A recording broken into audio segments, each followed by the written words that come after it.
এরপর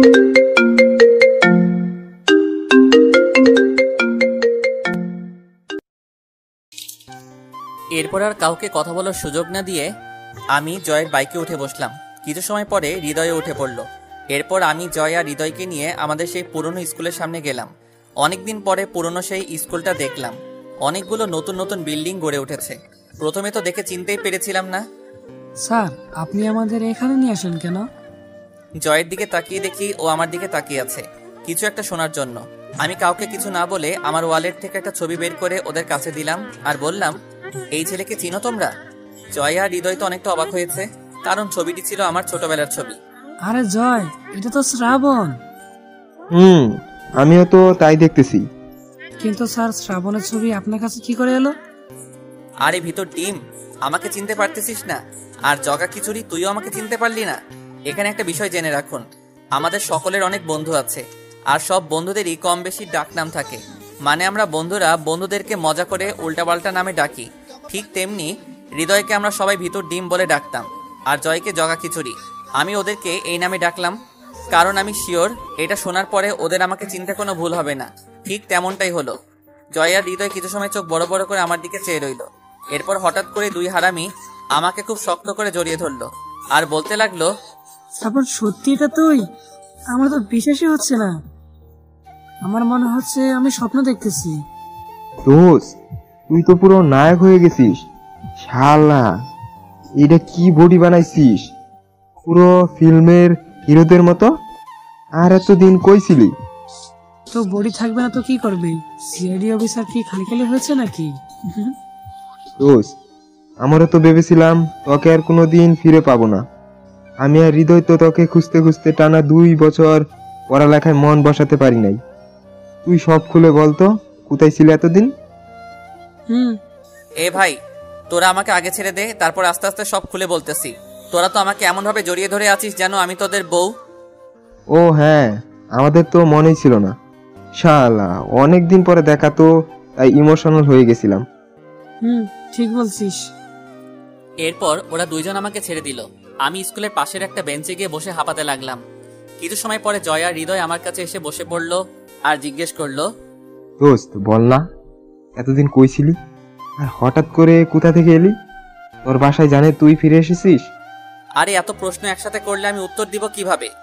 আরে জয়, তুই চুপ কর না, ওকে বলতে দে, দেখি কি বলে। আচ্ছা দোস্ত, তুই বল। এরপর আমি বলতে শুরু করলাম, প্রথমত আমার বাসায় কেউ জানে না আমি এখানে এসেছি। আর এতদিন আমি ঢাকাতে ছিলাম, সেখানে লেখাপড়া শেষ করেছি। 2 বছর হলো একটা চাকরি করতেছি। হঠাৎ তোদের কথা খুব মনে পড়লো, তাই চলে এলাম।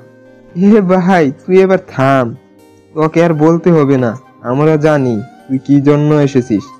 আমাদেরকে আর মিথ্যা বলা লাগবে না। জয়, ঠিক বলছিস। আমি ওদের কথায় কিছু না বলে একটু হাসলাম। এই, একদম হাসবি না। আচ্ছা, তুই তোর বাসা থেকে কাউকে কিছু না বলে চলে গেছিলি কেন? তোরা তো সবটাই জানিস, তাহলে জিজ্ঞেস করতেছিস কেন? কি জানি আমরা? তুই তোর বাসা থেকে চলে গিয়েছিলি, এটা আমরা কিভাবে জানবো? সেটাও ঠিক। তাহলে শোন, অতীত, তোরা তো সব জানিস কিভাবে আমার আর সিমলার ব্রেকআপ হয়েছিল, তাই সেটা আর খুলে বললাম না।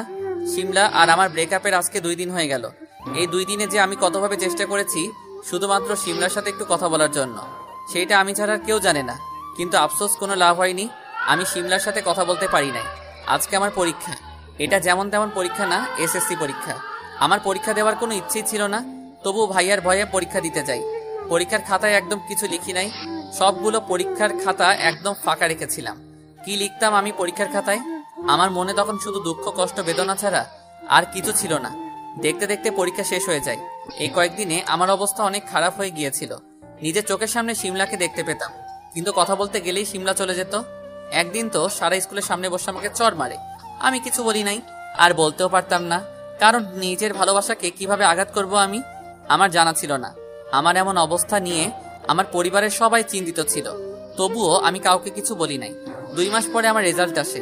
আমি জানি আমি সব বিষয় ফেল করেছি, তাই সেদিন নিজের রুম থেকে বের হইনি। তখন সকাল 11টা বাজে সম্ভবত। আমি নিজের রুমে বসে চোখ বন্ধ করে সিমলার কথা চিন্তা করতেছিলাম। তখনই হঠাৎ ভাইয়া আমার রুমে আসে। এসে আমার জামার কলার ধরে ড্রয়িং রুমে নিয়ে যায়। সেখানে আব্বু আম্মু আপু সবাই ছিল। আমাকে এইভাবে নিয়ে যেতে দেখে আব্বু বলল, আরে জুয়েল, কি করতেছিস? আব্বু, তুমি আজকে কিছু বলবে না? আজকে আমি ওকে মেরেই ফেলবো। ও আমাদের পরিবারের সব সম্মান ডুবিয়েছে।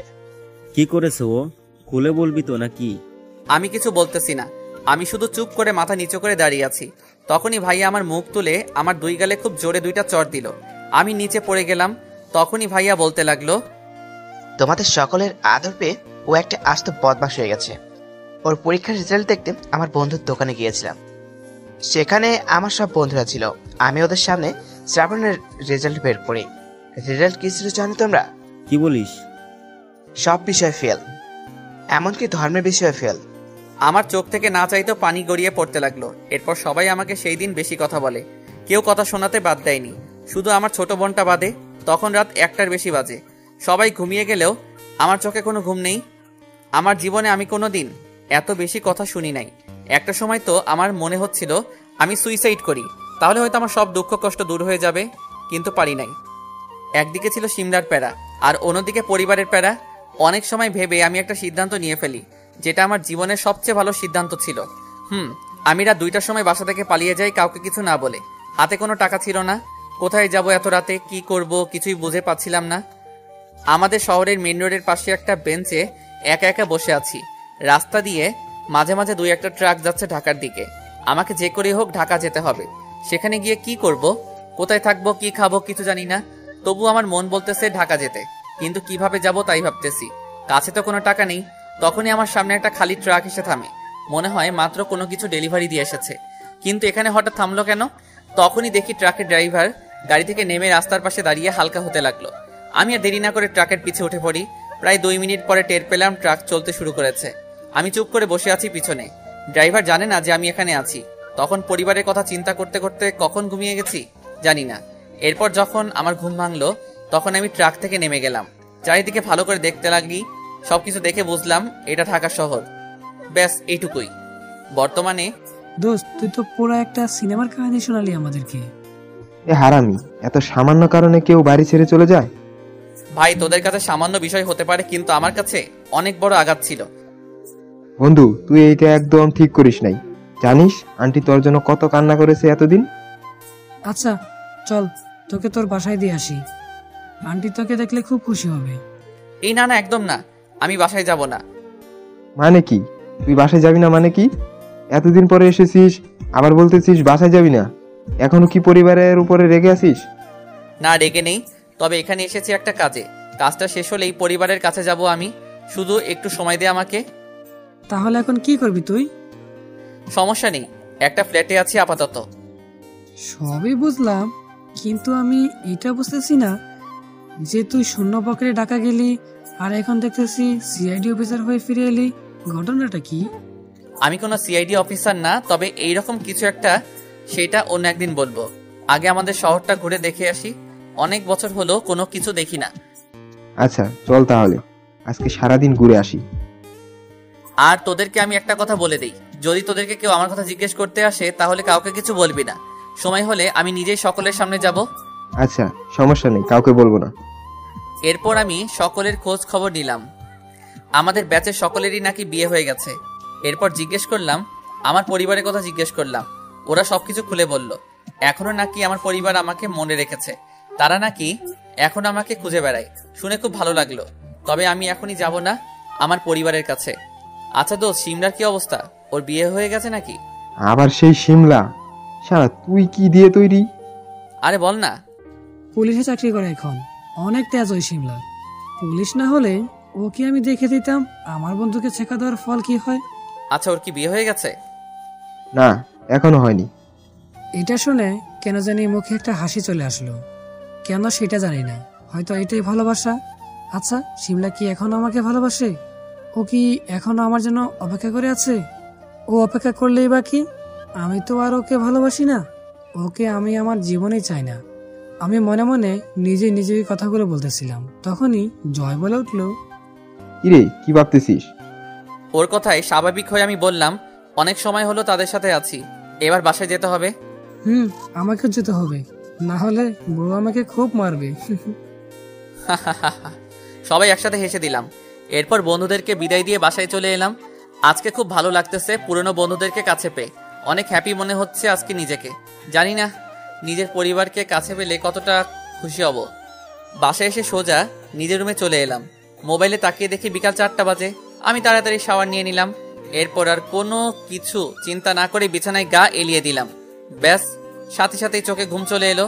অপরদিকে সিমলা যখন সকালবেলা গাড়ি নিয়ে অফিসে যাচ্ছিল তখন সে শ্রাবণ, জয় আর হৃদয়কে একসাথে দেখতে পায়। তখন সিমলার মনে একটা সন্দেহ তৈরি হয়, কারণ আমার সবচেয়ে বেস্ট ফ্রেন্ড ছিল হৃদয় আর জয়া। সিমলা তখন মনে মনে ভাবলো, আমার কি কোথাও ভুল হচ্ছে? এটা শ্রাবণ নয় তো? আমার মন বলতেছে এটা শ্রাবণ। আমার তো কোনো দিন এমনটা মনে হয়নি আজ পর্যন্ত, কিন্তু বিষয়টি তো অন্যরকমও হতে পারে। যেমন এটা যদি শ্রাবণ হয় তাহলে তো ওর পরিবারের কাছে যেত আগে। তাছাড়াও নামটার সাথেও তো মিল নেই। আগে যেমন আমার সাথে রিলেশনশিপে ছিল তখন তো অনেক রোগা পাতলা ছিল, আর এই ছেলেকে তো অন্যরকম লাগে। সিমলা কিছুতেই মিলাতে পারতেছে না, তাই সে সিদ্ধান্ত নিল যে সে জয় আর হৃদয়ের সাথে কথা বলবে। এরপর সিমলা সেখান থেকে গাড়ি নিয়ে চলে যায়। দেখতে দেখতে সন্ধে হয়ে যায়। সিমলা অফিস থেকে বেরিয়ে যায়। আজকে সারাদিন সিমলা কোনো কাজেই মন লাগাতে পারে নাই, কারণ সারাদিন সে ইমন নামে ছেলেটার কথা চিন্তা করছে। সিমলা জানে জয় আর হৃদয়কে এখন কোথায় পাওয়া যাবে, তাই সে সোজা গাড়ি নিয়ে হৃদয়ের বাসার সামনে চলে গেল। হৃদয়ের বাসার সামনে একটা টং দোকান আছে, সেখানে বসে হৃদয় আর জয় চা খাচ্ছিল। এটা তাদের ডেলিকার রুটিন বলেই চলে। হৃদয় আর জয় পুলিশের গাড়ি দেখে একটু অবাক হলো, কিন্তু সবচেয়ে বেশি অবাক হলো গাড়ি থেকে নামা মানুষটাকে দেখে, কারণ তারা দেখতে পেল গাড়ি থেকে আর কেউ নয়, সিমলা নামতেছে। সিমলা সোজা জয়ের কাছে চলে গেল। সেখানে গিয়ে একটা হালকা হাসি দিয়ে তাদের সামনে একটা বেঞ্চে বসে পড়ল। এরপর বলল, জয় ভাইয়া এবং হৃদয় ভাইয়া কেমন আছেন? ভালো। ভাইয়া, আপনার হয়তো ভাবতেছেন আমি হঠাৎ করে আপনাদের কাছে কেন এলাম, তাই না? আমি আপনাদের কাছে একটা জিনিস জানতে এসেছি। কি জানতে এসেছিস আমাদের কাছে? আজকে সকালে আপনাদের দুজনকেই একটা ছেলের সাথে দেখেছিলাম। ওই ছেলেটা কে ছিল? আগে তো কোনো দিন এই এলাকায় দেখি নাই। সিমলার মুখে শ্রাবণের কথা শুনে জয় আর হৃদয় দুজনে একটু অবাক হয়। অবাকের সাথে একটু ভয়ও পায়, কারণ সিমলা যদি জানতে পারে এটা শ্রাবণ, তাহলে শ্রাবণ সে জয় আর হৃদয়ের অবস্থা খারাপ করে ফেলবে। সেটা তাদের জানা আছে খুব ভালো করে। কি হলো, কথা বলতেছেন না কেন? এবার জয় কথার উত্তরে বলল, ওটা তো আমাদের একটা পুরনো ফ্রেন্ড। নাম কি? বাসা কোথায়? নাম কি বলবে এটা ভেবে পাচ্ছে না জয়, কারণ যদি শ্রাবণের নাম বলে দেয় তাহলে নিশ্চয়ই সিমলা বুঝতে পেরে যাবে এটা শ্রাবণ। তাই জয় অনেক সময় ভেবে একটা নাম বলল। ওর নাম তো নিলয়। মিথ্যা বলতেছেন কেন? মানে? মানেটা খুব সোজা।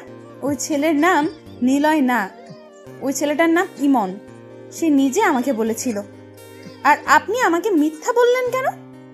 সিমলার মনে একটা আশার আলো জাগলো, কারণ ছেলেটাও হয়তো তাকে মিথ্যে না বলেছে। এরপর সিমলা আবার বলল, ভাই আমি জানি এটা শ্রাবণ, তাই শুধু শুধু মিথ্যা বলে লাভ নেই। আরে ম্যাম, এক মিনিট, আপনি কি পাগল হয়ে গেলেন নাকি? ওই ছেলেটা শ্রাবণ হতে যাবে কেন? আর শ্রাবণ হলে আমাদের থেকে বেশি খুশি আর কেউ হতো না। ম্যাডাম, ওই ছেলেটা আমাদের অনেক পুরনো ফ্রেন্ড। নাম ইমন হুসাইন আর ডাকনাম হচ্ছে নিলয়। ও আগে ঢাকা থাকতো, এখন ঘুরতে আমাদের শহরে এসেছে। আর একটা কথা আপনি বুঝতেছেন না, এটা যদি শ্রাবণ হতো তাহলে সে তো প্রথমে ওর পরিবারের কাছে যেত, তাই না? আর সেখানে গেলে তো আপনি দেখতেই পারতেন। সিমলার মুখটা মুহূর্তেই খারাপ হয়ে গেল, কারণ সে ভেবেছিল সে হয়তো ঠিক পথেই এগিয়েছে, কিন্তু না, এটা যদি শ্রাবণ হতো তাহলে নিশ্চয়ই নিজের পরিবারের কাছে আগে যেত। সিমলা মনে মনে এগুলো ভাবলো। আচ্ছা, ছেলেটার একটা ছবি দিন তো আমাকে। ছবি দিয়ে কি করবেন? দরকার আছে, তাড়াতাড়ি দিন। আমাদের কাছে ওর কোনো ছবি নেই। নিজে থেকেই দেবেন নাকি আমি অন্য কোনো ব্যবস্থা করব? আপনাদের একটা কথা বলা হয়নি। আমরা যখন ঘুরতেছিলাম তখন জয় অনেকগুলো সেলফি তুলেছিল, অনেকদিন পরে দেখা হয়েছে সেই জন্য। এরপর সিমলা জয়ের মোবাইল থেকে জোর করে শ্রাবণে পিক নিল, কিন্তু মজার ব্যাপার হচ্ছে সিমলা তো জানাই না এটাই তার শ্রাবণ। শিমলা ছবিগুলো নিয়ে গাড়ি করে আবার চলে গেল। শিমলা চলে যাওয়ার পর জয় আর হৃদয় আলোচনা করতে লাগলো। বাইরে ভাই, এই মেয়ে কি সাংঘাতিক! এই মেয়ে শ্রাবণে খোঁজ পেল কিভাবে? এটা তুই ঠিক বলেছিস। আর তাছাড়া পুলিশ কি সাধে হয়েছে নাকি? আর বুকা খুঁজ পেয়েছে নাকি জাস্ট সন্দেহ হয়েছে, তাই হয়তো জিজ্ঞেস করতে এসেছে। বুঝলাম, কিন্তু একটা জিনিস বুঝলাম না।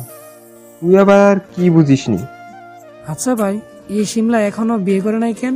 বয়স তো কম হয়নি, তাছাড়াও ঠিকঠাক জবও তো করে। এটা তুই ঠিক বলেছিস। কি জানি বিয়ে করে না কেনা। আমার তো মনে হয় এই মেয়ে এখনো শ্রাবণকে ভালোবাসে, তাই হয়তো বিয়ে করে নাই। হতে পারে, তবে তুই আগে শ্রাবণকে ফোন দে আর ওকে সবকিছু খুলে বল। ওয়েট। অপরদিকে আমি শান্তিতে ঘুমিয়েছিলাম, হঠাৎ তখনই আমার ফোনটা বেজে উঠলো। আমার ঘুম দূর হয়ে গেল। আমি ঘুম চোখে মোবাইলের স্ক্রিনে তাকিয়ে দেখি জয় ফোন দিয়েছে। জয় বল, ফোন দিয়েছিস কেন? তুই কোথায় এখন তাই বল। কোথায় আবার? বাসায়। বাসায় ঘুমিয়ে আছি। কেন? তুই ওই অসময়ে ঘুমিয়ে আছিস? এদিকে অনেক বড় কাণ্ড হয়ে গেছে। কি হয়েছে? এরপর জয় আমাকে সবকিছু খুলে বলল। আমি শুনে একটু অবাক হলাম। শিমলা আমার খোঁজ পেল কিভাবে? আর ওকে তো আমি এখনো দেখি নাই। শিমলাকে দেখাতে পারবি? দেখাতে পারবো না কেন? চলে আয়, দেখিয়ে দিচ্ছি। এখন আসবো? চলে আয়, সমস্যা নেই। সবে মাত্র রাত 8টা বাজে। আচ্ছা, তোরা কোথায় আছিস এখন? আমাদের বাসার সামনে একটা দোকানে বসে আছি, তুই চলে আয়। আচ্ছা, আমি একটু পরে আসতেছি। এরপর ফোন কেটে দিলাম। আমি বিছানা থেকে উঠে ফ্রেশ হয়ে নিলাম। এরপর আমি বাসার বাইরে বেরিয়ে একটা রিক্সা নিয়ে জয়দের বাসার উদ্দেশ্যে যেতে লাগলাম। প্রায় 10 মিনিট পরে পৌঁছে গেলাম হারামি দুটোর কাছে। ওই তাড়াতাড়ি চল। কোথায় শিমলা? অনেক দিন দেখি না, একটু দেখে আসি। আরে বন্ধু, ব্যস্ত হলে চলে। এসেছিস, এক কাপ চা বিড়ি সিগারেট খেয়ে নে, তারপরে না হয় যাওয়া যাবে। এত ব্যস্ত হলে চলে? এটা তুই ঠিক বলেছিস। তাহলে একটা সিগারেট দে, অনেক সময় খাওয়া হয়নি। বাহ, ঢাকা গিয়ে দেখি অনেক উন্নতি হয়েছে। এরপর জয় পকেট থেকে একটা সিগারেট বের করে আমাকে দিল। আমি সিগারেটটা মুখে দিয়ে আগুন নিয়ে বললাম, আরে বন্ধু, সময় মানুষকে সব শিখিয়ে দেয়। আমার কেউ ছিল না, তাই হয়তো এটা বেছে নিয়েছিলাম। আরে হৃদয়ের কথা বাদ দে তো, তুই তো জানিসই চিরকাল ধরে ধার্মিক। আমিও জয়ের সাথে তাল মিলিয়ে হেসে দিলাম। এইটা দেখে হৃদয় বলল, তোদেরকে দেখে ভালো কথা বললেও তোরা আমাকে নিয়ে মজা নিস। আচ্ছা জয়, একটা কথা বলবি? বল। এই ভিতর ডিমকে ভাবি কি দেখে বিয়ে করলো? হারামি তো না খায় সিগারেট, না খায় গাঞ্জা। আজকালকার মেয়েরা তো আবার এইসব ছেলেদের ছাড়া কাউকে বিয়ে করে না। তুই এইটা একদম ঠিক বলেছিস। আমিও মাঝে মাঝে ভাবি। এটা বলেই আমি আর ভয় অট্টহাসিতে হেসে উঠলাম। আর হৃদয় আমাদের দুজনের দিকে রাগী দৃষ্টিতে তাকিয়ে আছে। কিছুক্ষণ পরে হৃদয় বলল, এজন্যই তো তোর বিয়ে হয় না। মামা, এটা তুই একদম ঠিক বলেছিস। আমার কেউ চয়েস করে না, তবু আমি রিল্যাক্স। সবাই কিছু সময় হেসে নিলাম। এরপর আমরা 3 জন জয়ের বাইকে উঠলাম। বাইক স্টার্ট দিয়ে জয় চালাতে লাগলো। আর আমার মোবাইলে জরুরি একটা কল আসার কারণে আমি ফোনের দিকে মনোযোগ দিয়ে কথা বলতে লাগলাম। আমি ফোনে কথা বলতেছি, তখনই জয় গাড়ি ব্রেক করলো। হৃদয় পিছ থেকে নেমে গেল। বুঝলাম শিমলার বাসার সামনে চলে এসেছি।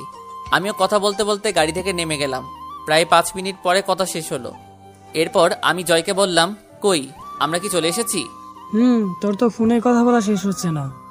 সামনে দেখ, এই বাসার 3 তলায় শিমলা থাকে। জয়ের কথায় আমি সামনে তাকালাম। সামনে তাকিয়ে একটু অবাক হলাম, কারণ বাসাটা একটু চেনা চেনা লাগতেছে। আর তার চেয়ে বড় কথা, বাসাটা দেখে বুকের ভিতরে ধুকধুক আওয়াজ যেন একটু বেড়ে যাচ্ছে। এমন আগে কোনোদিনই হয়নি। আমার মনে হচ্ছে সামনে আমার জন্য বড় কিছু অপেক্ষা করতেছে। তাই আমি জয়কে উদ্দেশ্য করে বললাম, এটা কার বাসা ভাই? চেনা চেনা লাগতেছে। যাক, কিছুটা চিনতে পেরেছিস। আমি তো ভেবেছিলাম চিনতেই পারবি না। আরে কথা না পেঁচিয়ে বলতো, এটা কার বাসা?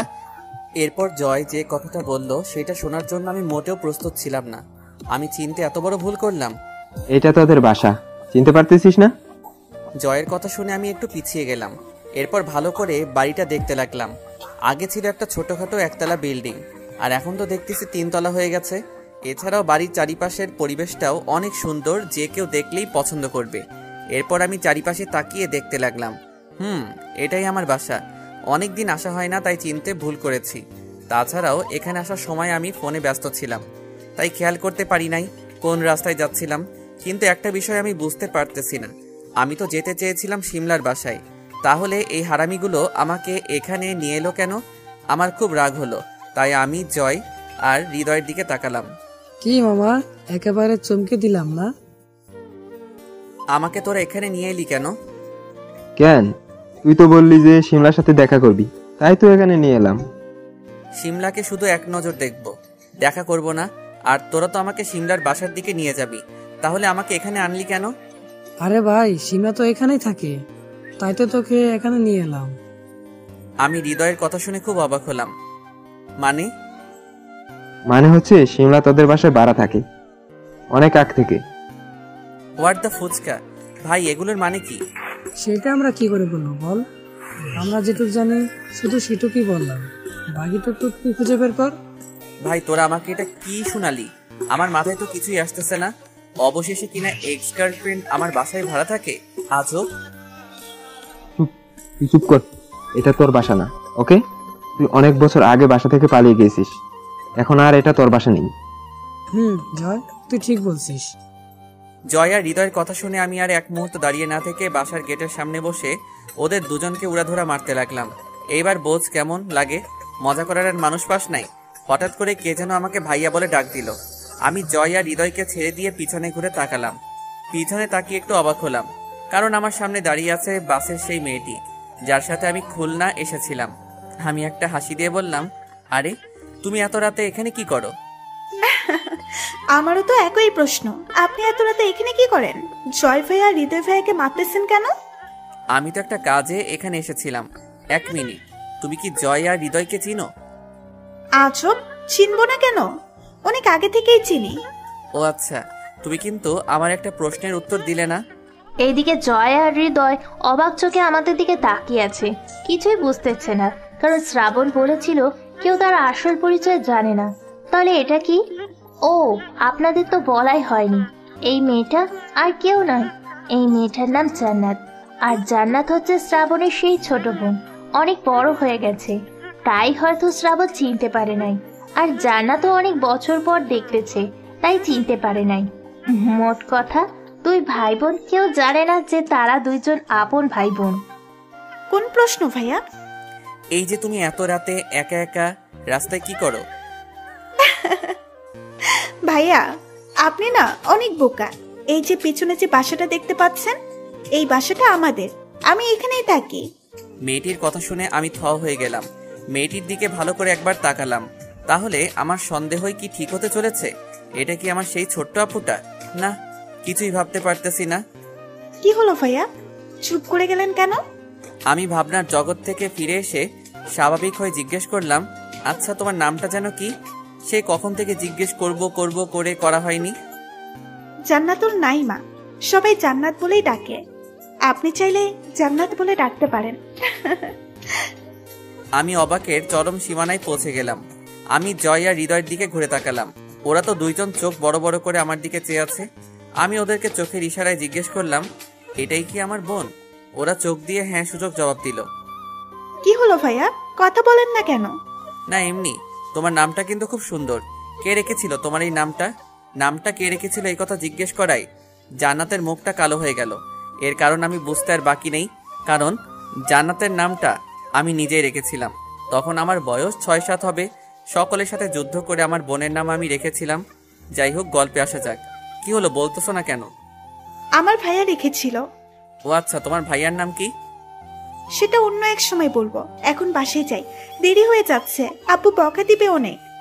যাও, তবে এত রাত পর্যন্ত মেয়েদের বাইরে থাকা ঠিক না। আসলে ভাইয়া, আমি কখনোই একা একা রাতে বের হই না, কিন্তু অনেকদিন পরে বাসায় এসেছি তো, তাই একটু বন্ধুদের সাথে কথা বলতে বলতে দেরি হয়ে গেছে। ও আচ্ছা, তুমি বাসায় যাও, তাহলে আমরা আসি। ভাইয়া, আপনি কি এই এলাকায় থাকেন নাকি? আর জয় ভাইয়া কি আপনার ফ্রেন্ড নাকি? এরপর আমি আর সামান্য কিছু কথা বলে আমাদের বাসা থেকে দূরে চলে এলাম। ভাই, একটু আগে কি হলো আমার সাথে? কি হলো মানে বুঝতেছিস না? আমি নিজের বোনকে চিনতে পারি নাই। কিন্তু তাহলে জান্নাত তোকে ভাইয়া বলে কেন? তোদের আগে কোথাও দেখা হয়েছিল নাকি? এরপর সবকিছু খুলে বললাম। কি বলিস, এত কিছু? আমার কাছে বাসে বসে জান্নাতকে চেনা চেনা লাগতেছিল। তাই তো ওর সব কথা চুপ করে মেনে নিয়েছিলাম, কিন্তু শিওর ছিলাম না এটাই জান্নাত। কিন্তু ভাই আসল কাজটাই তো হলো না। কি কাজ?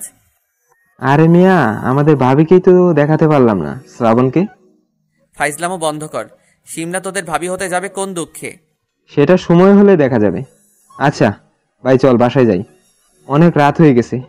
কালকে দেখা হলে দেখিয়ে দিমুনি বাবিরে। হয় জানি তো, বাসায় কাউকে রেখে এখন বাইরে এক মুহূর্তের জন্য থাকতে মন চায় না। চল হৃদয়, তাড়াতাড়ি বাসায় যাই, গিয়ে খেলাধুলা শুরু করে দেই।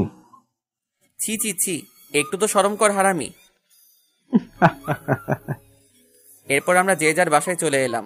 বাসায় এসে অনলাইনে খাবার অর্ডার দিলাম। এরপর মোবাইলটা বের করে নাজমুলকে ফোন দিলাম। কিছু সময় রিং হওয়ার পরে ফোনটা রিসিভ করলো। জি স্যার, বলুন। কালকে পিরোজপুর যেতে হবে আপনাকে আমার সাথে। ওকে স্যার, কিন্তু কেন? একটা পুরনো হিসাব বাকি রয়ে গেছে, সেইটা মেটাতে যাব কালকে। ঠিক বুঝলাম না স্যার। আপনার বুঝে লাভ নেই, কালকে গেলেই বুঝতে পারবেন। Okay sir, good night. এরপর ফোন কেটে দিলাম। রুমে শুয়ে আছি আর ভাবতেছি কালকে পিরোজপুর থানায় গিয়ে ছেলেগুলোর কি হাল করব। খুব রাগ হচ্ছে নিজের উপরে। আপনারা তো কিছুই বুঝতেছেন না, আসুন আমি বুঝিয়ে বলতেছি। ঢাকা থেকে বাসে করে খুলনা আসতে গেলে পিরোজপুরের ভিতর দিয়ে আসতে হয়। আর পিরোজপুরে কি হয়েছিল আপনারা তো সেটা জানেন। জান্নাতকে কয়েকটা ছেলে আজে বাজে কথা বলেছিল, আমি তাদেরকে হালকা মেরেই পুলিশের হাতে দিয়ে দেই। কিন্তু আজকে যখন জানতে পারলাম ওরা আমার নিজের বোনকে এই কথাগুলো বলেছে, তাই প্রচুর রাগ উঠতেছে নিজের উপরে। চোখ বুজে শুয়ে আছি। যখন প্রচুর রাগ হয় তখন আমি এইভাবে অন্ধকার রুমে চোখ বন্ধ করে শুয়ে থাকি। হঠাৎ করে বাসার কলিং বেল বেজে উঠল।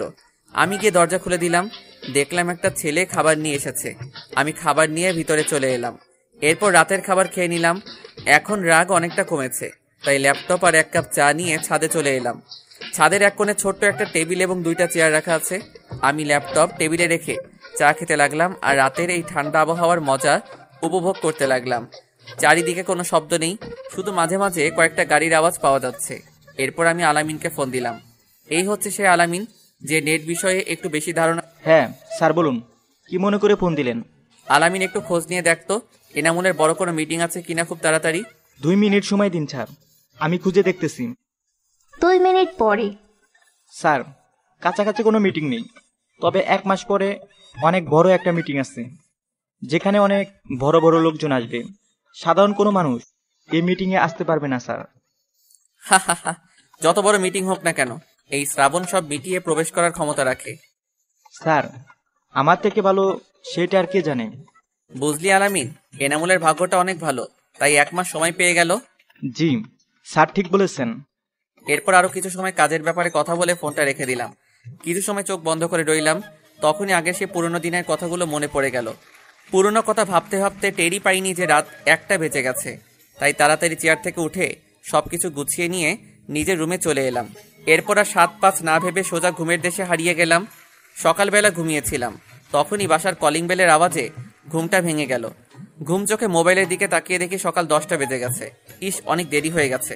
আজকে তো আমার পিরোজপুর যাওয়ার কথা ছিল। ও শিট! তাড়াতাড়ি বিছানা থেকে উঠে ব্রাশ মুখে দিয়ে দরজা খুলে দিলাম। দরজা খুলে সামনে তাকিয়ে দেখি নাজমুল দাঁড়িয়ে আছে। প্যান্ট শার্ট পরে একদম ফিট হয়ে চলে এসেছে। নাজমুল আমাকে এই অবস্থায় দেখে একদম হাঁ করে আমার দিকে চেয়ে আছে। কি হয়েছে? এইভাবে কি দেখেন মিস্টার নাজমুল? স্যার, সকাল 10টা বাজে আর আপনি এখনো ব্রাশ করেন নাই? দূর, আজকে সকালে ঘুম থেকে উঠতে একটু দেরি হয়ে গেছে আর কি। তুমি ভিতরে এসে বসো, আমি ফ্রেশ হয়ে আসতেছি। ও আচ্ছা স্যার। এরপর আমি ফ্রেশ হতে চলে গেলাম আর নাজমুল আমার বাসাটা চারদিকে ঘুরে দেখতে লাগলো। নাজমুল, চলো, অনেক দেরি হয়ে গেছে এমনিতেই। স্যার, সকালে নাস্তা করবেন না? এখন সময় নেই, রাস্তায় করে নিবনে। Okay sir. এরপর বাসা থেকে বের হলাম। বাইরে বের হয়ে দেখি নাজমুল বাইক নিয়ে এসেছে। এরপর নাজমুলের বাইক স্টার্ট দিল। আমি ওর পিছে বসে যেতে লাগলাম। কিছু দূর যাওয়ার পরে আমার মেজাজটা একটু খারাপ হলো, কারণ নাজমুল এটা বাইক চালাচ্ছে নাকি সাইকেল চালাচ্ছে কিছুই বুঝতেছি না। আমাদের বাইককে টক্কর মেরে রিক্সাও এমনকি আগে চলে যাচ্ছে। তাই আমি বিরক্ত হয়ে নাজমুলকে বললাম, নাজমুল, তুমি এটা কি চালাচ্ছ? তুমি তো মিয়া বাইকের মান সম্মান খেয়ে দিচ্ছ। স্যার, বেশি জোরে চালাতে পারবো না, আগেও একবার মরতে মরতে বেঁচেছি, আর কোনো রিস্ক নিতে চাই না। এই, তুমি বাইক থামাও। কেন স্যার? থামাতে বলছি, থামাও। এরপর নাজমুলকে বাইক থেকে নিচে নামিয়ে আমি ড্রাইভ করার সিটে বসলাম। নাও, এইবার আমার পিছে বসো। এ কি স্যার, আপনি বাইক চালাতে পারেন? আজব, বাইক চালাতে পারবো না কেন? না মানে স্যার, এর আগে তো কোনোদিন দেখি নাই, তাই আর কি। এরপর আমি বাইক স্টার্ট দিয়ে খুব জোরে জোরে চালাতে লাগলাম। বাইকের লুকিং গ্লাসে তাকিয়ে দেখি নাজমুল খুব অবাক হয়ে আমার দিকে তাকিয়ে আছে। হয়তো ভাবছিল আমি ভালো চালাতে পারি না, কিন্তু সে তো জানে না আমি বাইক নিয়ে পিএইচডি করেছি। প্রায় 10 মিনিট পরে সামনে খেয়াল করি কিছু দূর সামনে সেই পুলিশ ম্যাডাম গাড়ি চেক করতেছে। আমি এটা দেখে নাজমুলকে জিজ্ঞেস করলাম, গাড়ির কাগজপত্র সাথে আছে নাকি? স্যার বাসায় রেখেছি বলে। সমস্যা নেই, আমাদের আবার কে কি বলবে। মনে মনে 2টা গালি দিলাম। এরপর বাইকের স্পিড বাড়িয়ে পুলিশ ম্যাডামের সামনে দিয়ে চলে গেলাম। পিছে তাকিয়ে দেখি পুলিশ ম্যাম গাড়ি থামানোর জন্য ইশারা করতেছে, কিন্তু কে শোনে কার কথা? কারণ আমি জানি এখানে গাড়ি থামালে আরেক বিপদে পড়া লাগবে, তাই আর কোনো রিস্ক নিলাম না। প্রায় 2 ঘন্টা পরে পিরোজপুর থানায় পৌঁছে গেলাম। সেখানে গিয়ে প্রথমে আমি বড় অফিসারের কাছে গেলাম। কে আপনি, আর কি চাই? কোনো সমস্যা হয়েছে? আমি কিছু না বলে পকেট থেকে একটা কার্ড বের করে দিলাম। সাথে সাথেই পুলিশ অফিসারটি দাঁড়িয়ে গেল আর বলল, স্যার আপনি এখানে? কোনো সমস্যা হয়েছে? সমস্যা একটা আছে। জি স্যার বলুন। 2 দিন আগে আমি কয়েকটি ছেলেকে আপনাদের হাতে তুলে দিয়েছিলাম, তারা কোথায়? লকআপে আছে স্যার। সেই লকআপের চাবি আর একটা মোটা লাঠি নিয়ে আমার সাথে আসুন। যেই কথা সেই কাজ। লকআপের সামনে গিয়ে দেখি ছেলেপেলেগুলো বসে বসে তাস খেলতেছে। ব্যাস, মেজাজটা বিগড়ে গেল। লকআপের তালা খুলে ভিতরে গিয়ে কাউকে কিছু না বলে সবগুলোকে শরীরের সবটুকু বল দিয়ে মারতে লাগলাম। আর ছেলেগুলো ও মাগো বলে চিৎকার দিতে লাগলো। প্রায় 5 মিনিট হয়ে গেছে, এখনো সবগুলোকে পিটিয়ে যাচ্ছি। নাজমুল অবস্থা খারাপ বুঝে আমাকে লকআপের বাইরে নিয়ে আসে। আমাকে 1 বোতল পানি দেওয়া হলো। আমি পানি খেয়ে একটু শান্ত হলাম। স্যার একটা মেয়ের জন্য আপনি এতগুলো ছেলেকে এইভাবে পিটালেন? স্যার আপনার মতো সবাই হলে আমাদের দেশে আজকে এমন অবস্থা হতো না, কমে যেত ধর্ষণের কেস। মেয়েটি আর কেউ ছিল না, আমার ছোট বোন ছিল। ও সরি স্যার, আমি জানতাম না। এরপর আর কিছু সময় থানায় বসে থেকে পরে বাসার দিকে রওনা দিলাম। এর মাঝে নাজমুল কোনো কথা বলে নাই, ও শুধু চোখ বড় বড় করে তাকিয়ে আমার সব কর্মকাণ্ড দেখেছে। স্যার আপনি হঠাৎ এদের পেলেন কোথায়? আর হঠাৎ এমন মারলেনই কেন? ওরা আমার বোনকে বাজে কথা বলছিল, মানে ইফটিজিং করছিল।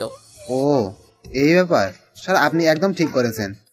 এরপর একটা রেস্টুরেন্টে ঢুকে কিছু খেয়ে নিলাম।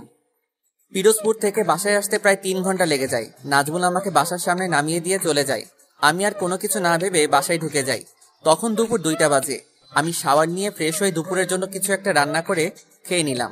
আজকে একটু পরিশ্রম করা হয়েছে, তাই চোখে ঘুম চলে এলো। আমি আর কিছু না ভেবে ঘুমিয়ে গেলাম।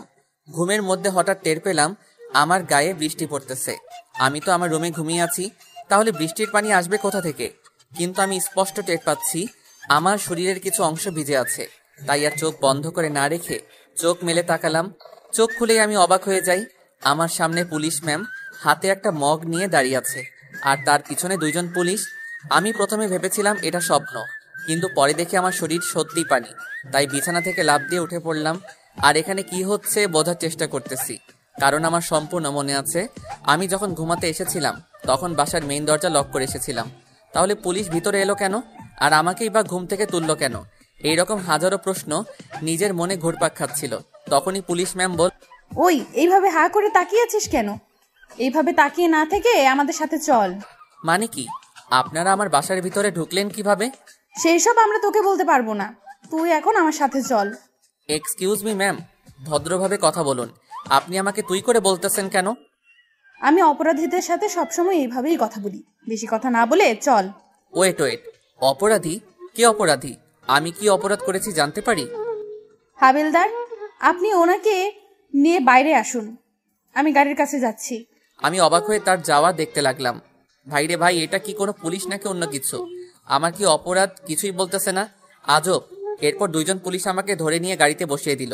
আমি পুলিশের গাড়িতে বসে আছি, মেজাজটা পুরো বিগড়ে আছে, কোনো কথা বলতেছি না। ইচ্ছে করতেছে এখানে সবগুলোকে মেরে পালিয়ে যাই, কিন্তু এটা সম্পূর্ণ অপরাধ, তাই চুপ করে বসে আছি। মাথা ঠান্ডা করে ম্যামকে জিজ্ঞেস করলাম, ম্যাম আমার অপরাধটা কি? কি করেছি আমি যার জন্য আমাকে এইভাবে আপনারা তুলে নিয়ে যাচ্ছেন? শিমলা কিছু না বলে আমার সামনে 3টা বন্দুক রাখলো, যার মধ্যে একটা পিস্তল আর বাকি 2টা অটো বন্দুক। আমি এগুলো দেখে অবাক না হয়ে পারলাম না, কারণ এগুলো তো আমি আমার রুমের ড্রয়ারে রেখেছিলাম। তাহলে এগুলো এখানে আসলো কিভাবে? কি মিস্টার রিমন, অবাক হচ্ছেন? এগুলো আমার কাছে কিভাবে এলো? আমি কিছু বলতেছি না, চুপ করে ম্যামের দিকে চেয়ে আছি। আমি জানি আপনি এখন কিছু বলবেন না, আচ্ছা শুনুন, আমিই বলি এগুলো আমি পেলাম কি করে। এরপর শিমলা বলতে শুরু করলো, আজকে সকালে আমি রাস্তায় গাড়ি চেক করতেছিলাম, কারণ আমার কাছে খবর ছিল যে এই রাস্তা দিয়ে ড্রাগের ট্রাক যাবে, তাই আমি ওখানে সব গাড়ি চেক করতেছিলাম। মনে পড়ে আজকে সকালে ওই রাস্তা দিয়ে আপনি খুব জোরে বাইক চালিয়ে গিয়েছিলেন। আমি আপনাকে থামতে বলেছিলাম, কিন্তু আপনি তো আমার কথা শুনলেনই না, চলে গেলেন। এটা নিশ্চয়ই জানেন যে পুলিশের কথা অমান্য করা একটা অপরাধ, তাই আমি একটু আগে আপনার বাসায় এসেছিলাম আপনাকে গ্রেফতার করতে, কিন্তু আপনার বাসায় এসে কলিং বেল বারবার বাজানোর পরও কেউ দরজা খোলে না, তাই আমি বাধ্য হয়ে দরজার লক ভেঙে ফেলি এবং আপনাকে খুঁজতে খুঁজতে আপনার রুমে চলে যাই। সেখানে গিয়ে দেখি আপনি ঘুমিয়ে আছেন।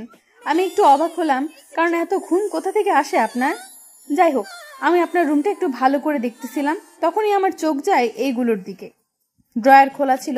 আপনি খুব বড় একটা ভুল করে ফেলেছেন এই শিমলার সাথে টক্কর নিয়ে। শিমলা এই কথাগুলো বলে জোরে একটা হাসি দিল। আমি তো পুরাই অবাক, কি কাজে এলাম আর কিসের মধ্যে ফেসে গেলাম। কাউকে না বলে তার বাসা তল্লাশি করা তো অপরাধ, সেটা আপনি জানেন না? এখন এইসব না বলে বরং ভাবুন কিভাবে আমার হাত থেকে মুক্তি পাবেন। আমি কিছু না বলে পকেট থেকে একটা সিগারেট বের করে মুখে দিলাম। এরপর দেশলাই দিয়ে আগুন জ্বালিয়ে সিগারেটে একটা টান দিয়ে বললাম, লকআপ থেকে বের হতে আমার মাত্র 2 মিনিট লাগবে। শুধু 2 মিনিট। আমার এমন কাণ্ড আর কথা শুনে শিমলা তো পুরাই অবাক হয়ে গেল। শিমলা কেমন যেন একটা ঘোরের মধ্যে চলে যাচ্ছে। তার বুকে ধুকপুকানি যেন ক্রমশ বেড়েই চলেছে। কেন এরকম হচ্ছে সেটা সে জানে না।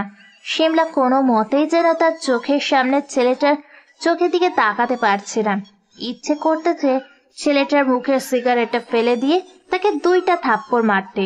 যেই ভাবা সেই কাজ। ঠাস করে একটা বসিয়ে দিল আমার মুখে। এক থাপ্পড় খেয়ে আমার সব হিরোগিরি বেরিয়ে গেল। কি জোর মেয়েটার হাতে, তবে থাপ্পড়টায় কেমন যেন আলাদা একটা মজা আছে। কি কোমল মেয়েটার হাত। মেয়েদের হাত এত নরম হয় আমার আগে জানা ছিল না। আমি মুখে হাসি নিয়ে মেয়েটির দিকে তাকিয়ে আছি। শিমলা নিজেই বুঝতে পারতেছে না কেন সে বারবার এমন করতেছে। শিমলা নিজেই নিজেকে এই প্রশ্নগুলো করতেছে। আমি এক নজরে মেয়েটির চোখের দিকে তাকিয়ে আছি। মেয়েটি মানে শিমলার দিকে। অপরদিকে শিমলাও আমার চোখের পানে এক দৃষ্টিতে তাকিয়ে আছে। দেখে মনে হচ্ছে কোনো রোমান্টিক মুভির শুটিং হচ্ছে এখানে। গাড়ি চলাকালীন সময়ে হঠাৎ ভাঙা জায়গায় গাড়ির চাকা পড়ে যায়, ব্যাস শিমলার ঘোর কেটে যায়, সাথে আমারও। সামনে তাকিয়ে দেখি শিমলা অন্যদিকে মুখ ঘুরিয়ে আছে। মুখ দেখে স্পষ্ট বোঝা যাচ্ছে লজ্জা পেয়েছে। আমি বুঝি না এটা মেয়ে নাকি অন্য কিছু। লজ্জা পেলে এই মেয়েকে এত সুন্দর লাগে আগে জানা ছিল না। প্রায় 30 মিনিট পরে থানায় চলে এলাম। আগের দিনের মতো আমাকে লকআপে ঢুকিয়ে দেওয়া হলো। আমি সেখানে বসে পড়লাম। এখান থেকে শিমলা ম্যামকে স্পষ্ট দেখা যায়। আমি এক নজরে তার দিকে তাকিয়ে আছি। আমি কিছুই বুঝতে পারতেছি না। এর মানে কি আমি কারো প্রেমে পড়ে গেছি? এটা কি করে সম্ভব? এই জীবনে কত রকমের মেয়ে যে দেখেছি তা বলে শেষ করা যাবে না। কই আজ পর্যন্ত তো কারো উপরে ক্রাশ খেলাম না, তাহলে আজকে কেন এই মেয়ের উপর থেকে চোখ ফেরাতে পারতেছি না? অবশেষে আমি আবার প্রেমে পড়ে গেলাম। আমার যে করেই হোক এই মেয়েকে চাই। আর কতদিন এইভাবে সিঙ্গেল থাকবো? এইবার ভাবতেছি বিয়েটা করেই ফেলবো। শিমলার দিকে তাকিয়ে এগুলো ভাবতেছিলাম, তখনই খেয়াল করলাম শিমলাও আমার দিকে তাকিয়ে আছে। হঠাৎ করে শিমলা আমার কাছে এসেই আমাকে বলল, ওই তোর সমস্যা কি বলবি আমাকে? তুই সে তখন থেকে আমার দিকে তাকিয়ে আছিস কেন? আপনাকে দেখি। আমাকে দেখিস কেন? আগে কখনো মেয়ে দেখিস নাই নাকি? মেয়ে দেখেছি, কিন্তু পরি দেখি নাই, তাই তো আপনাকে দেখি। ফ্লার্ট করিস আমার সাথে? তুই জানিস আমি তোর কি হাল করতে পারি? এই সুন্দর মুখে এমন রাগ মানায় না। আপনি সবসময় হাসি খুশি থাকতে পারেন না নাকি? অসহ্য একটা। এটা বলে শিমলা রেগে আমার কাছ থেকে চলে গেল। আমি ফ্লোরে বসে একটা হাসি দিলাম। আজকে কেন জানি অনেক ভালো লাগতেছে। অন্যদিকে মনটা কেমন কেমন করতেছে। না চাইতেও শিমলার কথা খুব মনে পড়তেছে। শিমলাকে শেষ কবে দেখেছিলাম মনে নেই, কিন্তু ওর সেই গুলুমুলু মুখখানা এখনো আমার মনে পড়ে। কেন জানি আমার মনে হচ্ছে শিমলা আমার খুব কাছে আছে, কিন্তু আমি বুঝতে পারতেছি না। জেল থেকে বেরিয়ে আমাকে যে করেই হোক বন্ধুদের সাথে কথা বলে শিমলাকে দেখতে হবে। আর তার সাথে এটাও জানতে হবে শিমলা আমাদের বাসায় ভাড়া থাকে কেন, আর ও কি আমাকে এখনো ভালোবাসে নাকি বিয়ে শাদী করে সংসারের ভিতরে ডুবে আছে। কিন্তু হৃদয় যে বলেছিল শিমলা এখনো বিয়ে করে নাই, এটা অসম্ভব। আমি না হয় একটা ছেলে, তাই এতদিন বিয়ে না করেই আছি, কিন্তু শিমলা তো একটা মেয়ে, চাকরি করে মেবি, তাহলে এতদিনে তো ওর বিয়ে হয়ে যাওয়ার কথা। তাছাড়াও আমার বন্ধুরা যে হারামি, ওরা আমার সাথে মজাও করতে পারে। মনে মনে এগুলো ভাবতেছিলাম আর দেওয়ালে আঁকিঝুঁকি দিচ্ছিলাম, যেটা সাধারণত সব আসামিরাই করে। আমারও একটু ইচ্ছে হলো, তাই এমন করতেছি। তখন আরেকটা বিষয় আমার মাথায় এলো। হৃদয় আর জয় বলেছিল সিমলা নাকি পুলিশের চাকরি করে। তাহলে কোনোভাবে এই সিমলা ম্যাডাম আমার সেই সিমলা নয় তো? যদি এটা হয় তাহলে তো আমি শেষ। কারণ আমার যে এই ম্যাডামকে খুব ভালো লাগছে, যে কোনো মূল্যে আমার এই ম্যাডামকে চাই। কিন্তু যদি এটা সেই বিশ্বাসঘাতক হয় তাহলে আমি কি করব? জানি না, কিছু জানি না। আমি সবকিছু কেমন জানি গুলিয়ে যাচ্ছে। তখনই আমার মন আবার বলল, এটা কখনো হতে পারে না। কারণ প্রথমত বাসে আমার নিজের আপুর সাথে দেখা, আর এখন যদি এই সিমলা সেই সিমলা হয় তাহলে তো বাস থেকে নেমেই এক্স গার্লফ্রেন্ডের সাথে দেখা, মানে একই দিনে দুইজন পরিচিত মানুষের সাথে দেখা। এটা অসম্ভব। যাই হোক, সবকিছু ক্লিয়ার হয়ে যাবে জেল থেকে বের হলেই। সব কিছু দেখা যাবে। আগে এখান থেকে তো বের হই। জানি না নাজমুল কখন এখান থেকে বের করবে আমাকে। দূর, ভালো লাগে না। মনে মনে অনেক কিছু চিন্তা করতেছি। তখনই দেখি নাজমুল এসেছে। হাতে একটা কাগজের ফাইল দেখতে পেলাম। এটা যে আমার জামিনের কাগজ সেইটা বুঝতে আমার আর বাকি রইল না। তখন নাজমুল আমার দিকে তাকিয়ে একটা হাসি দিল। আমি রাগীভাবে তাকিয়ে রইলাম। 2 মিনিট পরে আমাকে লকআপ থেকে বের করা হলো। এরপর আমি সিমলা ম্যাডামের সামনে গেলাম। ম্যাডাম দেখে আমার দিকে রাগীভাবে তাকিয়ে আছে। আমি খাতায় একটা সাইন করে কলম রেখে দিলাম। এরপর ম্যাডামের দিকে তাকিয়ে হেসে বললাম, এইভাবে না থেকে একটু হাসি খুশি থাকুন। গম্ভীরভাবে থাকলে আপনাকে একটা পেতনির মতো। এটা বলেই আমি আর নাজমুল বেরিয়ে আসলাম। আসার সময় পিছনে তাকিয়ে দেখি যে ম্যাডাম আমার দিকে আগুনের ন্যায় তাকিয়ে তার সামনের টেবিলে রাখা খাতাটা ছুঁড়ে ফেলে দিল। আমিও একটু ভাব নিয়ে সামনে হেঁটে বেরিয়ে গেলাম থানা থেকে। স্যার, আর কতবার এরকম জেলে আসবেন? এখানে আসি কি আর সাধে? তাহলে কি জন্য আসেন স্যার? সিমলার জন্য। মানে স্যার, আপনি আবার শিবনা ম্যাডামের প্রেমে পড়ে যাননি তো? ওই মেয়ে কিন্তু সাংঘাতিক। আমি এই এলাকার ছেলে, তাই আমি জানি ওই মেয়ে কি। আমি নাজমুলের কথায় না হেসে পারলাম না। এরপর জিজ্ঞেস করলাম, কেন, কি এমন করেছে এই মেয়ে যার জন্য তুমি তাকে এই উপাধিগুলো দিচ্ছ? স্যার, অনেক কারণ আছে, অনেক কারণ। যেমন? স্যার, কি আর বলবো। একবার আমার এক ফ্রেন্ডে ওই মেয়েকে প্রপোজ করেছিল। আমার ফ্রেন্ড আমার মতোই পুলিশে চাকরি করে, আর দেখতে শুনতেও ভালো। কিন্তু এই সিমলা ম্যাডাম তার প্রপোজ গ্রহণ না করে 1 সপ্তাহে জেলের ভাত খেয়েছিল। মানে বুঝতে পারছেন কি সাংঘাতিক। একদম ঠিক করেছে। সে আমার বউ হবে বলেই তো কারো প্রপোজাল গ্রহণ করে না। রাস্তা দিয়ে হাঁটতেছি আর কথা বলতেছি আমরা দুইজন। স্যার, এই মেয়ের পিছনে লাইন মেরে লাভ নেই। কেন? স্যার, লোক আমার সেই বন্ধুই বলেছিল এই মেয়ে নাকি কাউকে ভালোবাসে, কিন্তু সে নাকি হারিয়ে গেছে, তবে খুঁজে পেলেই নাকি তাকে বিয়ে করবে। ওই মিয়া, মেয়ে কি? হ্যাঁ, ভাবি বলবা ভাবি। আর কাকে ভালোবাসে? একেবারে ভাবি বলতে হবে? সমস্যা নাই, ভাবি বলবো স্যার। আর কাকে ভালোবাসে সেটা তো আর বন্ধু জানে না, আমি আর কি করে বলবো। সমস্যা নেই, আমি তোমার ভাবিকে পটিয়েই ছাড়বো, আর তা না হলে জোর করে তুলে নিয়ে যাব। আমার কথা শুনে নাজমুলও হেসে দিল। এরপর আরও কিছু কথা আর সাথে মজাও করলাম আমি আর নাজমুল। নাজমুল ছেলেটা খুব ভালো, আমার থেকে বয়সে 2 বছরের ছোট হবে, অনেক মিশুক, তাই তো নাজমুলের সাথে এমন মজা করি। যাই হোক, গল্পে চলে আসি। এরপর আমি আর নাজমুল একটা রেস্টুরেন্টে গেলাম। আমার অনেক ক্ষুধা লেগেছে। দুপুরের খাবার নাজমুল নাকি বাসা থেকে খেয়ে এসেছে, তাই নাজমুল শুধু 1 কাপ কফি নিল, আর আমি দুপুরের খাবার মানে ভারী কিছু খেতে লাগলাম। খাবারের নাম বলবো না। খাবার মাঝখানে নাজমুল বলল, স্যার, একটা বিষয় বুঝলাম না। কি বিষয়? স্যার, আপনি যে বন্দুকগুলো এনেছিলেন সেগুলো তো ভাবি নিয়ে গেল, তাহলে এখন মিশন পূরণ করবো কিভাবে? এই জন্যই তো তোমাকে আমার এত ভালো লাগে।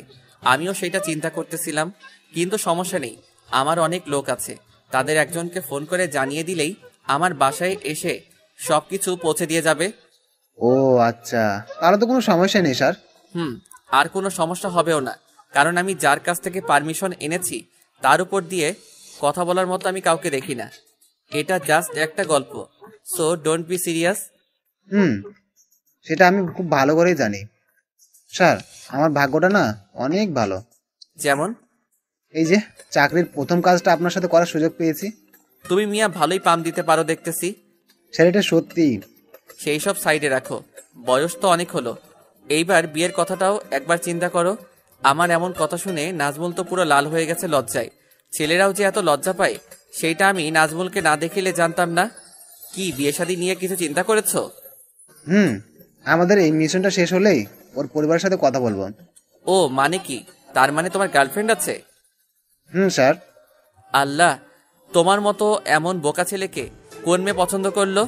স্যার আমি মোটেও বোকা নয়, ঠিক আছে। আমি নাজমুলের কথা না হেসে পারলাম না। আসলে ছেলেটা অনেক সহজ সরল। যাই হোক, এরপর নাজমুলকে বিদায় জানিয়ে বাসায় চলে এলাম। বাসায় এসে হৃদয়কে ফোন দিলাম। বন্ধু, কই আছেন আপনি? বাসায় রে ভাই, বাসায় তোর ভাবির সাথে রোমান্স করি।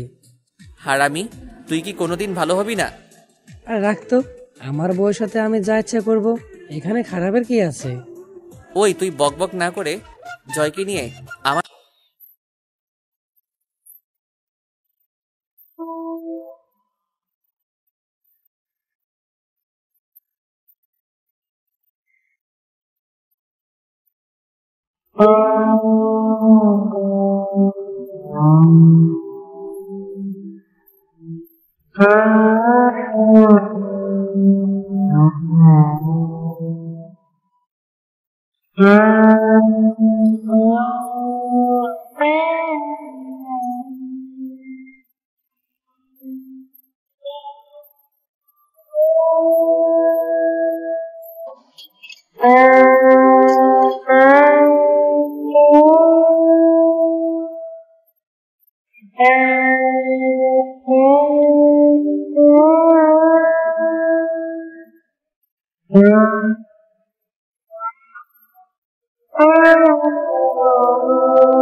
হৃদয় আর জয়ের চোখ দুটো বড় বড় হয়ে গেছে, এটা আমি স্পষ্ট দেখতে পেলাম।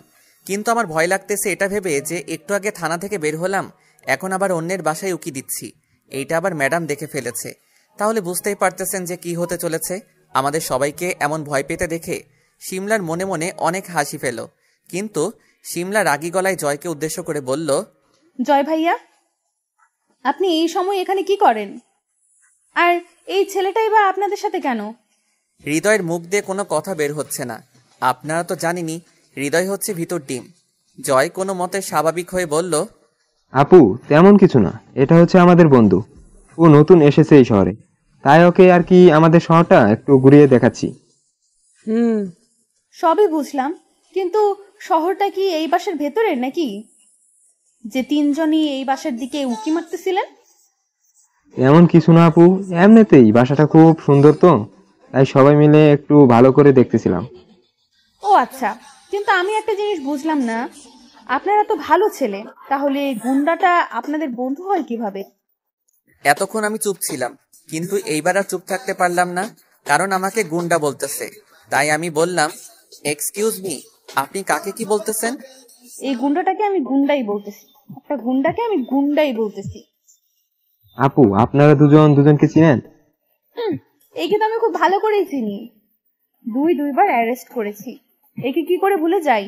হৃদয় আর রাফি এই কথা শুনে দুজন দুজনের দিকে চোখ বড় বড় করে তাকালো। এরপর জয় আমাকে বলল, ভাই চল, এখানে তো আর থাকার কোনো দরকার নেই। ওই তুই দাঁড়া, আমি আগে কথা বলে নেই। দেখ ভাই, আর ঝামেলা করিস না, আমি তোকে সবকিছু বলতেছি একটু পরে, তুই চল আমার সাথে। হ্যাঁ ভাই, চল প্লিজ। এরপর সবার কথা মতো আমি বাইকে উঠলাম। জয় বাইক স্টার্ট দিয়ে চালাতে লাগলো। এদিকে সিমলা নিজেই নিজেকে মনে মনে বলতে লাগলো, আল্লাহ, আমি বুঝি না এই ছেলেটার মধ্যে কি এমন আছে যে বারবার শুধুই আমাকে কাছে টানে। ওর ওই চোখ দুটো যেন আমাকে প্রতিনিয়ত কাছে টানে। আমি কি তাহলে একটা গুন্ডার প্রেমে পড়ে গেলাম? না, এটা হতে পারে না। আমি শুধু শ্রাবণকে ভালোবাসি, সারা জীবন ওকেই ভালোবেসে যাব। ওকে খুঁজে না পেলে দরকার হয় জীবনে আর বিয়েই করব না। আর এই গুন্ডাকে তো সাইডে রেখেই দিলাম। এরপর সিমলা বাসার ভিতরে ঢুকে যায়। এদিকে জয় বাইক নিয়ে একটা বড় গাছের নিচে দাঁড় করালো। আমি গাড়ি থেকে নেমেই বলতে লাগলাম, এই তোরা আমাকে এখানে নিয়ে এলি কেন? ধুর, তোদের জন্য আজকেও সিমলাকে দেখতে পারলাম না। ভাই এইবার তো একটু চুপ কর, বাইকে বসে তো আমাদের পাগল করে দিচ্ছিস সিমলা সিমলা করে। ভাই, তোদের জন্য আজকেও সিমলাকে দেখতে পারলাম না। আবার একই প্রশ্ন করলাম। তুই সিমলাকে দেখেছিস সেটা অনেক আগে। মানে একদম পরিষ্কার। তুই যেদিন প্রথম খুলনা এসেছিলি সেদিন বাস থেকে নেমেই তুই সিমলাকে দেখতে পেয়েছিলি। এবার আমার মনে হচ্ছে আমার সন্দেহই ঠিক হতে চলেছে। তাই আমি আর চুপ করে না থেকে বললাম, কোন ভাবে? এই সিমলা ম্যাডাম তো আমার সেই সিমলা নয়। এই সিমলাই তোর এক্স গার্লফ্রেন্ড। জয়ের এই কথার পরে সবাই 5 মিনিট নীরবতা পালন করলাম। কারো মুখে কোনো কথা নেই। আমরা 3 জনই চুপ করে আছি। সবার নীরবতা ভঙ্গ করে আমি বললাম, চল বাসায় যাই, সন্ধ্যা হয়ে গেছে। তুই এত স্বাভাবিক কি করে? তুই বুঝতেছিস না? সিমলা অকারণে সেদিন শ্রাবণকে ছেড়ে দিয়েছিল। সেই দিনই শ্রাবণ সিমলাকে ভুলে গিয়েছে। তো এখানে নতুন করে সিমলাকে দেখে স্বাভাবিক থাকবে না তো কি করবে? না মানে আমাকে তো শ্রাবণ ফোন করে বলেছিল যে ও নাকি ওই পুলিশ ম্যামকে নতুন করে ভালোবেসে ফেলেছে, যে কোনো বলেই নাকি ওর তাকে চাই। আরে তখন তো না জেনে বলেছিল, এখন জেনে গেছে তো সবকিছু এখানে শেষ। এতক্ষণ ওদের দুজনের কথা শুনতেছিলাম। এবার আমি বলা শুরু করলাম, কোনো কিছু শেষ না, আমার সিমলাকেই চাই। মানে কি? তাহলে তোকে যে ধোঁকা দিয়েছিল এই মেয়ে? সেই সব পরে দেখা যাবে। আমার যে কোনো মূল্যে সিমলাকে চাই। ও তো অন্য কাউকে ভালোবাসে। তাহলে আমি যদি ওকে জোর করে বিয়ে করি? আরে ভাই, এটা তো ভাবি নাই। আবার বোকার মতো কথা বলিস না, পরে এই মেয়ে শ্রাবণের গলায় আবার ঝুলে পড়বে। ভাই, একটা সত্যি কথা বলবো? কি কথা বল। আমি না সত্যি আবার সিমলার প্রেমে পড়ে গেছি। ওটা যে আমার প্রথম ভালোবাসা ছিল, কি করে ভুলে যাই বল? আর যদি ওকে আমি মন থেকে ভালো নাই বাসতাম, তাহলে নতুন করে ওর প্রেমে পড়তাম কেন? শোন ভাই, ভালোবাসা একবারই হয়। তাই তো আমি নতুন করে আবার ওর প্রেমে পড়লাম। আবার এই কথা শুনে দুজনেই চুপ করে আছে। কিছুক্ষণ পরে জয় বলল, এর মানে তুই সিমলার দেওয়া সব দুঃখ কষ্ট ভুলে গিয়েছিস? মনে পড়ে সেই দিনগুলোর কথা, যেদিন তুই পাগলের মতো সিমলার পিছু ঘুরে বেরিয়েছিলি, কিন্তু কোনো পাত্তাই পাসনি ওর কাছ থেকে, বরং পেয়েছিলি শুধু দুঃখ কষ্ট আর অপমান। তুই সবকিছু ভুলে গেলেও আমি কিছু বলি নাই। দোস্ত, তোর ধারণা সম্পূর্ণই ভুল। আমার সবকিছু মনে আছে, একদম কাটায় কাটায়। সব হিসাব মেটাতেই আমি আবার ফিরে এসেছি। মানে তুই কি করতে চলছিস, সব খুলে বল। এরপর হৃদয় আর জয়কে আমার একটা প্ল্যানের কথা বললাম। মানে সিমলার সাথে কি কি করতে চলেছি আমি। আপনাদেরকে আমার প্ল্যান সম্পর্কে কিছু বলবো না, কারণ আপনারা সবকিছু সিমলাকে বলে দিবেন। আর পরে দেখা যাবে সিমলা আমাকেই ঘোল খাইয়ে ছেড়ে দিবে। ভাই রে ভাই, তুই তো একটা জিনিস মাইরি। ভাই ঠিক বলছিস, না হলে এমন সাংঘাতিক বুদ্ধি কার মাথায় আসবে বল। একদম ঠিক বলেছিস, শালা আস্ত একটা শয়তান। অনেক হয়েছে, এবার বাসায় যাই। রাত হয়ে গেছে, বাসায় গিয়ে আবার রান্না করতে হবে। তাড়াতাড়ি বিয়ে করে ফেল, এরপর দেখবি আর নিজেকে রান্না করে খেতে হবে না, ভাবি রান্না করে দিবে। সেটার প্ল্যানই তো করতেছি। পুরো এক ঢিলে 2 পাখি মারা যাবে। এরপর জয় আমাকে ওর বাইকে করে আমার বাসার সামনে নামিয়ে দিয়ে চলে গেল। আমি আর কোথাও না তাকিয়ে সোজা বাসায় ঢুকে গেলাম। এইভাবে আজকের দিনটা কেটে গেল। রোজকার মতো রাতে নিজে খাবার রান্না করে খেয়ে নিলাম। এরপর রাত 11টার দিকে ছাদে চলে গেলাম একা একা। নির্দিষ্ট স্থানে বসে ব্যস্ত শহরটাকে দেখতে লাগলাম। দিনের বেলায় এই শহরটা যতটা ব্যস্ত থাকে, রাতের বেলা ঠিক ততটাই নীরব হয়ে যায়। হঠাৎ করে আমার সেই অতীতের কথা মনে পড়ে গেল। আসলে সকলে ঠিকই বলে যে একা একা থাকলে অতীতের কথা মনে পড়বেই। যাই হোক, আপনাদেরকে আর অন্ধকারে রাখবো না, অতীতের শেষ অংশটা বলেই দেই। অতীত, সেই দিন রাতে যখন চুপি চুপি ট্রাকে উঠে লুকিয়ে পড়েছিলাম, সেইটা ড্রাইভার বুঝতে পারে নাই। রাতে অনেক ক্লান্ত থাকাতে ট্রাকের ভিতরেই ঘুমিয়ে পড়ি। যখন আমার ঘুম ভেঙে যায়, আমি চোখ মেলে তাকিয়ে দেখি আমি ট্রাকের ভিতরেই শুয়ে আছি। চারদিক থেকে অনেক আওয়াজ আসতেছে। আমি ট্রাক থেকে এক লাফ দিয়ে নিচে নেমে গেলাম। ট্রাক থেকে নেমে অনেকটা ভয় পেয়ে যাই, কারণ তখন আমি অনেকটাই ছোট ছিলাম। চারিদিকে অনেক মানুষের আনাগোনা, আর চারিদিকে শুধু বিল্ডিং আর বিল্ডিং।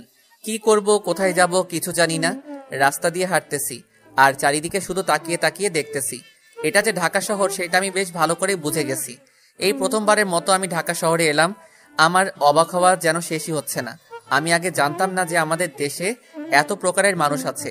অনেকে রিক্সা নিয়ে ছোটাছুটি করতেছে, অনেকে আবার অফিসে যেতে ব্যস্ত, কেউ কেউ আবার রাস্তার পাশে মানে ফুটপাতে বিভিন্ন ধরনের দোকানপাট নিয়ে বসে আছে। সবাই সবার জীবন নিয়ে ব্যস্ত। এখানে তাদের সামনে দিয়ে আমি একটা ছেলে যে হেঁটে যাচ্ছি, এতে তাদের কোনো ভ্রুক্ষেপই নেই। হঠাৎ একটা জিনিস দেখে আমার বুকটা কেঁপে উঠল। আমার ভয় হতে লাগলো ভবিষ্যতে কি আমারও এদের মতো অবস্থা হতে চলেছে। কারণ আমার পাশ দিয়ে একটা ছেলে আর একটা মেয়ে নোংরা জামা কাপড় পরে হেঁটে গেল। তাদের হাতে একটা করে স্টিলের থালা, যেটা অনেক পুরনো। আমার আর বুঝতে বাকি রইল না যে এরা ভিক্ষা করে খায়।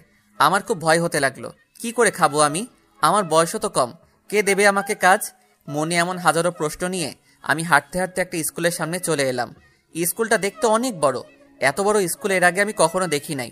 আমার খুব ইচ্ছে ছিল একটা বড় স্কুলে পড়ার আর ভালো একটা রেজাল্ট করার, কিন্তু সেটার হলো কই?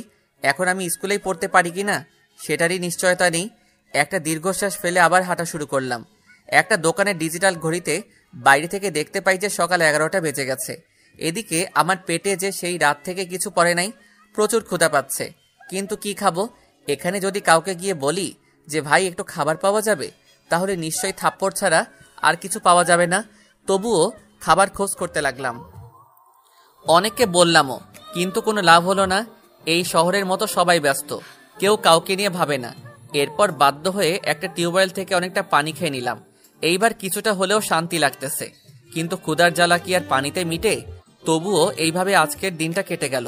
তখন আনুমানিক রাত 12টার বেশি বাজে। আমি রাস্তার পাশে ল্যাম্প পোস্টের নিচে একটা বেঞ্চে বসে আছি মাথা নিচু করে। আজকে মনে হয় আর ঘুম আসবে না। চোখ থেকে অঝোর ধারায় পানি পড়ে যাচ্ছে। ল্যাম্প পোস্টের টিপ টিপ আলোতে আমার চোখের পানি যেন বোঝাই যাচ্ছে না। হঠাৎ করে আকাশে কালো মেঘ জমে গেল। আকাশের চাঁদটা যেন মেঘের আড়ালে লুকিয়ে পড়ল। মুহূর্তের মধ্যেই বৃষ্টি পড়তে শুরু করলো।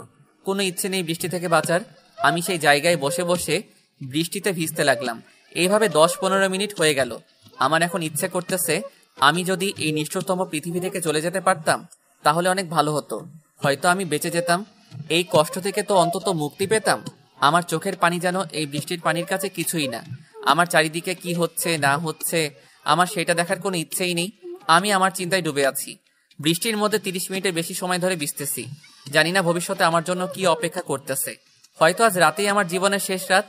আল্লাহর কাছে তখন একটাই প্রার্থনা করতেছি, তিনি যেন আজকে আমাকে সবকিছু থেকে মুক্তি দিয়ে দেয়। আর সহ্য করতে পারতেছি না এমন কষ্ট। আল্লাহ হয়তো আমার কথা শুনেছে, কারণ হঠাৎ একটা গাড়ির শব্দ পেয়ে আমি সামনে তাকাই। সামনে তাকিয়ে অনেক খুশি। হ্যালো বন্ধুরা, কারণটা জানতে হলে তো পরবর্তী পার্টটার জন্য অপেক্ষা করতে হবে। এবার আশা করি তোমাদের আর আগের মতো লেট করাবো না। এবারের পার্টটা তোমরা তাড়াতাড়ি পেয়ে যাবে। আর আমাদের সাথেই থাকো। ধন্যবাদ।